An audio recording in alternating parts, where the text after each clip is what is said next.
Third rate चॅलेंजचा आज दिवस दुसरा. नमस्कार मित्रांनो, आपण एक आज असा डिसिजन घेतला आहे ज्यामध्ये 90% ट्रेडर फेल होतात. तर तो कोणता डिसिजन आहे आपण बघूयात आपल्या स्क्रीनवरती.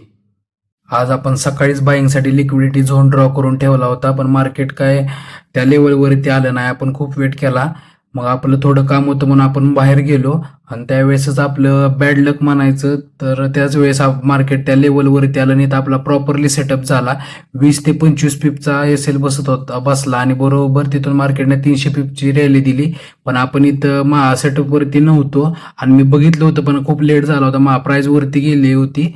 90% ट्रेडर्स इथं चूक करतात. तर ती काय की ते आपला सेटअप झाल्यानंतर फोमो मध्ये मल्टिपल एंट्र्या करतात इथं वरती गेल्यानंतर प्राइस. पण अशा वेळेस मार्केट रिट्रेसमेंट केल्यानंतर आपले अकाउंट वाईप आउट होण्याचे चान्स जास्त असतात. त्यामुळे अशा वेळेस फोमो न करता तो ट्रेड सोडून दिलाच बरा असतो. त्यानंतर मग आपण सेलिंगसाठी लिक्विडिटी झोन ड्रॉ केला, पण मार्केट थोडंच वरती गेलं आणि मार्केट इथून एक 10 ते 15 मिनिटातच 1800 पिपचा डाऊनफॉल दिला मार्केटनं. आणि त्यानंतर खाली येऊन मार्केट आता सस्टेन होतंय. त्यानं आपल्या काय लेवलवरती आता अजून तर आलेला नाहीये. त्यामुळे आजचा दिवस आपण ट्रेड नच करता बंद करणार आहोत.